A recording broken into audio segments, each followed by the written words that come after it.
This is an amazing church. And this is an amazing gathering. When I was in ministry, I never experienced anything like this. Oh, I'm sorry. I should introduce myself, but before I do that, I want to thank Pastor Curry for allowing me to take his time to speak to you today.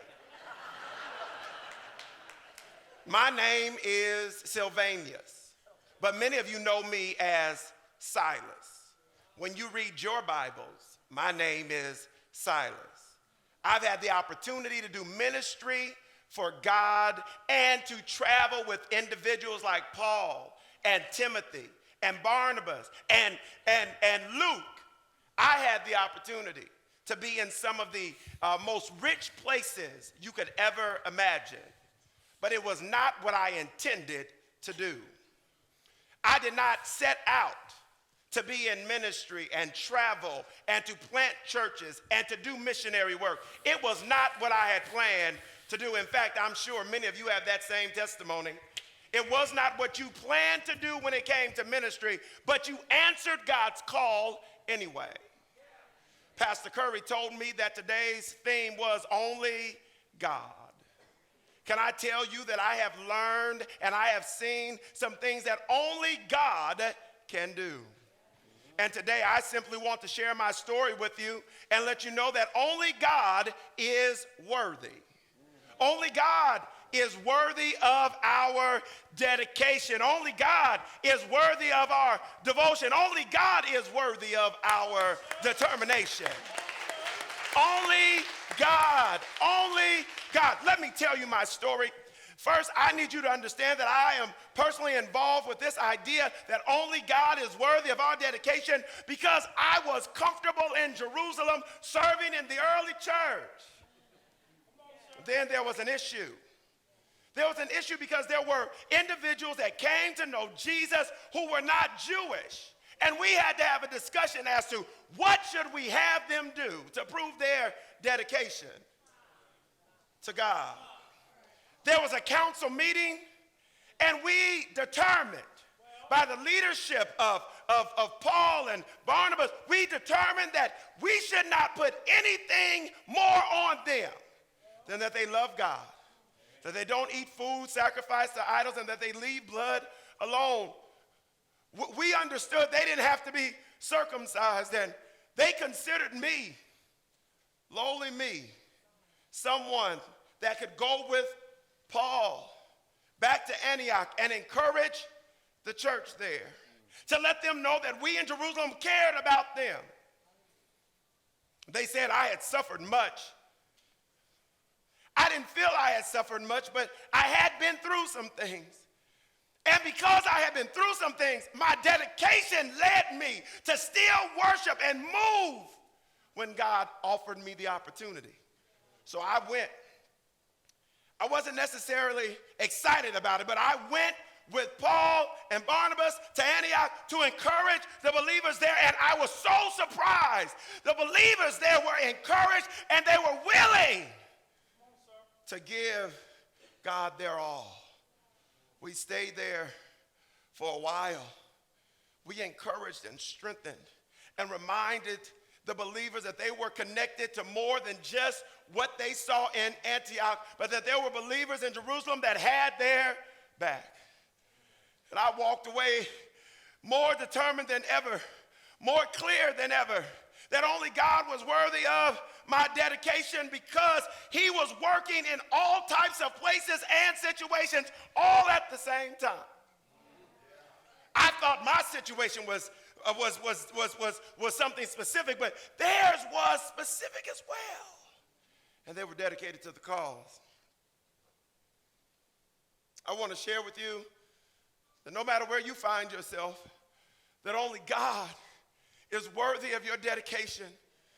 Only God is worthy of your willingness to commit and to sacrifice for the sake of ministry. Only God is worthy of your willingness to push when you feel like life is pushing you back. Only God is worthy. I went back to Jerusalem, and then I got a message that Paul and Barnabas were splitting up. And Paul needed someone to go with him. And he considered me. Barnabas took John Mark, and Paul invited me to go with him on his second missionary journey. It was on that journey that I really understood the importance of dedication, because it was not easy. And I know you all get it, that ministry is not always easy, that the very thing you want to avoid is the place that God puts you.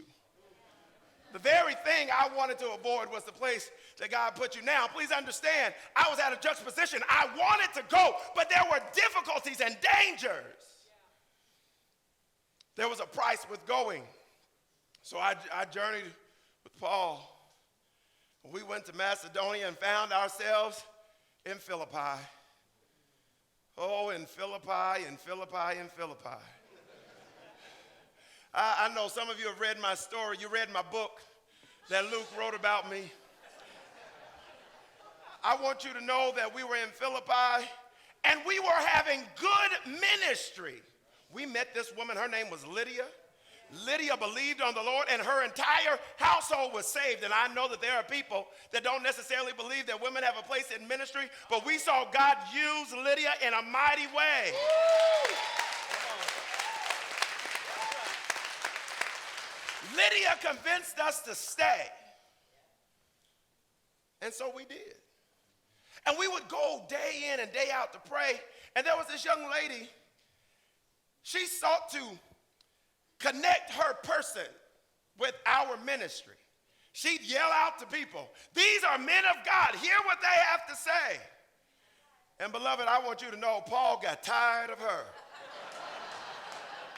One day, on our way to pray, Paul said, "Look, whatever's in you, come out now." And I had never seen anything like this before. But immediately, whatever that was in her, possessing her, left. And she changed. Almost immediately. We thought things were good. We went about praying. And we found ourselves arrested. People took us before the magistrates, before the leaders, and they told them that we were up to no good. All we were doing was sharing the gospel. And we got pushback for the ministry we were trying to share. See, I found out later, when Paul said that to that young lady, it messed up some people's money. You have to understand that some people are more concerned about their money than they are about individuals' lives. I pray that's not anyone in here. We found ourselves in jail. And I won't lie to you. I was in jail and I began to have a pity party. I was in jail and I began to have an attitude with God. I was in jail and I did not understand how my circumstance, a call from God to do ministry, lands me in a tight spot and in this difficult position. God, how is this what you brought me from Jerusalem for? How is this? Chains, guarded by soldiers. How is this your best for my life? While I was contemplating that and having an attitude, Paul started singing. Paul started singing. And I was a little bit upset with him. How can you sing at a time like this? We are in jail. We may never get out of here. But Paul kept on singing. There's something about worship. There's something about music that when one starts, it automatically catches on fire. Pastor Curry told me that some churches says that I wish somebody's soul would catch on fire.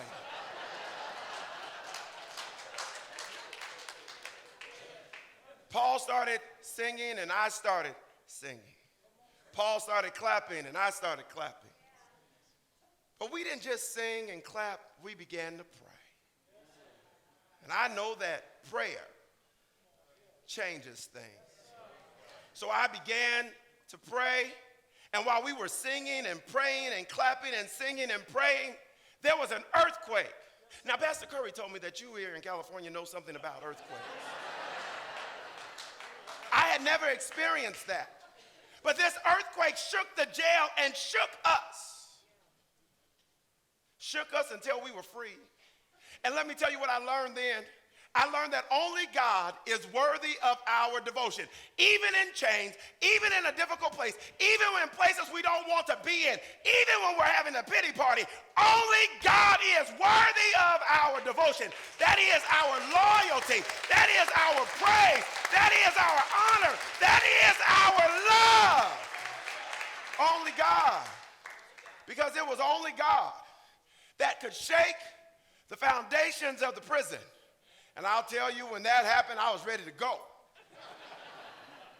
Paul said, stay where you are. Huh? Really? This is our opportunity to break free. All we've been praying for, but if God changed this, we would get out. Paul said, stand your ground. And immediately after that, the jailer was looking. He was ready to kill himself because if we were free and gone, he had not done his job and he was under threat. He would have been killed. So he would rather kill himself. Paul said, don't hurt yourself. We're still here. And the fact that we were able to stay and did not run, the fact that we were able to praise and not flee. The fact that we stood there, this jailer came and said, what must I do to be saved? Can I tell you, I had never seen anything like that. We didn't actually get to share the gospel. We simply lived out who we were in a tight spot, and God opened a door for ministry we had never seen. You talk about praising God afterwards. I was elated, excited. Because God was worthy. It was God doing the work, not us doing the work. It was God making a way, not us making a way. It was God opening doors, not us opening doors. Not only does this man get saved, his whole household gets saved. And by God's grace, we are released from jail. Now, I don't have time to tell you about this whole idea that they had jailed Roman citizens who we were. We didn't even get into that. We just took the exit. And sometimes you just have to take the opportunities that God gives you. Only God is worthy of our dedication. And only God is worthy of our devotion, even in tight, perplexing, difficult situations. But ultimately, the trouble did not lead us to quit, but it led us to keep going. I hope that the trouble that you've experienced in ministry, I hope that the trouble of the pandemic that Pastor Curry told me you have experienced and are coming through, I hope that you don't let those things deter you from doing what God's called you to do. Because what I learned was that only God is worthy of our determination. That is, only God is worthy of our resolve to keep pushing. Only God is worthy of our resolve to keep going. Only God is worthy of our resolve to keep making a difference. Only God is worthy. When we left Philippi, we continued on in ministry and found ourselves in Thessalonica. And in Thessalonica, as we shared the gospel, people came to know Jesus. And guess what? As they came to know Jesus, we experienced more trouble and difficulty. As we experienced more trouble and difficulty, our resolve was, we've seen God open doors before. We've seen God make ways before. We've seen God give us opportunities before. And so we are more determined to keep going, to keep preaching, to keep singing, to keep praying, to keep doing. Why? Because we've seen God do it.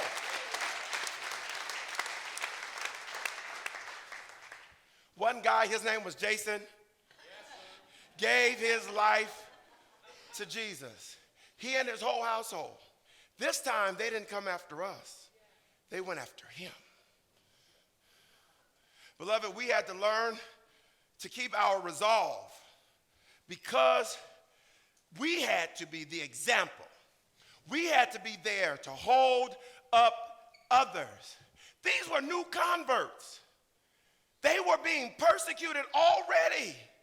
In fact, when they brought them out, they brought us before them, and they said, these men are turning the world upside down. Now, I know you all have stolen that phrase and think that it was good, but back then it wasn't for us. Turning the world upside down meant that we were troublemakers. It said that we were against the king and the kingdom of that time. We weren't against the king or the kingdom. They just didn't know what king and kingdom we were serving. They didn't understand that we serve the King of Kings and the Lord of Lords. They didn't understand that there's nobody like our God, that Christ was risen from the dead, seated at the right hand of the Father, and that he's coming back for us. We understood then that we must be resolved that no matter what comes our way, we must continue to press and push and preach and pray and praise and make a difference in the midst of it. They gave Jason and others bail, and they got out. And after we fortified them, we got ready to go. But we didn't go home. We kept going. From there, we went to Berea, and we experienced great ministry there. And we watched God work. And so I guess that's what qualified me today to take Pastor Curry's place. Simply to encourage you and remind you that only God is worthy of your dedication. Only God's worthy of your commitment. Only God is worthy of your willingness to sell out and do all you can for the case and cause of Christ. Only God is worthy of that. There are political systems that want your attention. There are groups that do good that might entice you to be a part of what they're doing. But I want to remind you as called men and women of God that your dedication ought to be to the Christ who came and died a criminal's death on Calvary's cross, went in a borrowed tomb, resurrected on the third day, is now seated at the right hand of the Father, and is coming back. I want to remind you that only God is worthy of your devotion. Only God is worthy of your devotion. Only God is worthy of your devotion, your loyalty, your worship, your praise. Only God is worthy of you lifting your heads. Only God is worthy of you bowing your knee. Only God is worthy of you singing songs of praise and victory. Only God is worthy.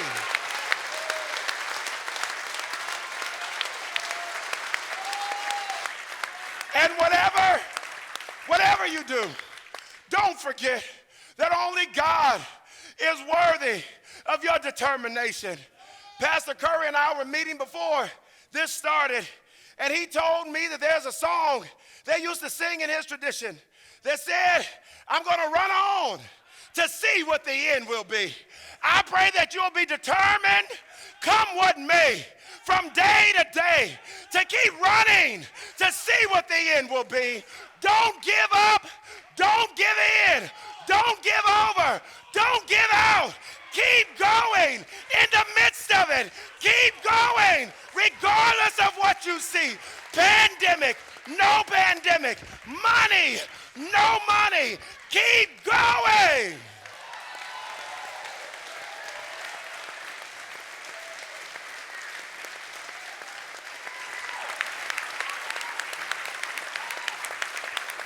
Because only God is worthy.